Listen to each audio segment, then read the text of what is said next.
Now, I mentioned our mission, which is to help people find and enjoy the world's premium content. And there's a lot of premium content out there, and it's going to take us a long, long time before we can get it all into the service.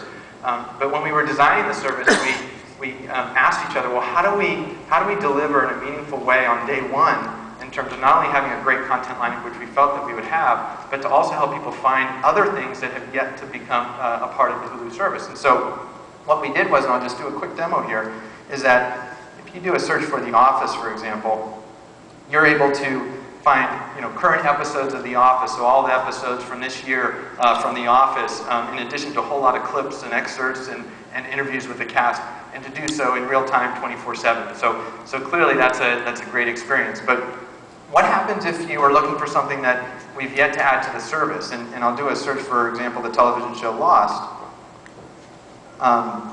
And what we do here in this case is, this is an ABC property, and while it's yet to be on the service, we wanted to make sure that for the thousands of people that are searching for Lost within Hulu, that we're able to help them.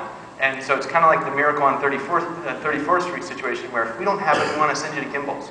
And because we think that's the right way to deliver an atypically strong user experience. And so on day one, we're able to present people that if it's legally available in terms of full episodes, television shows, etc., that we want to take you there. And in most cases, in the vast majority of cases, that's on the Hulu service. But in some cases, for example, Lost, it's not, but we still want to help people out. And so, so that's a sort of a subtle feature of Hulu that we actually don't talk about a lot, but it's important because it reveals the kind of focus that we have on the user experience.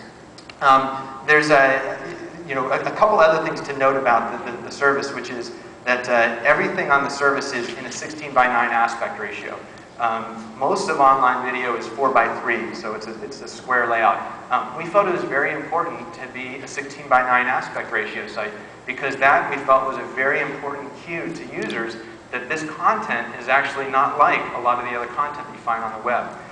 So we made a lot of decisions about that in terms of the layout of the nooks and all the finer details of the service to make sure that it was consistent with our mission. You'll also notice that the doorknobs and light switches, which is the navigation elements, are in muted grays. We didn't want the navigation to get in the way of the content. The content is what really matters. We even had a lot of heated discussions back and forth about how small we could make the Hulu logo. We actually did not want the Hulu logo to be that large, because what matters is the content, not the logo, which is going to be on every page anyway. So, so just some little transparency into how we thought about the design of the service. But there's a lot of ways to browse in terms of what you'd like to see.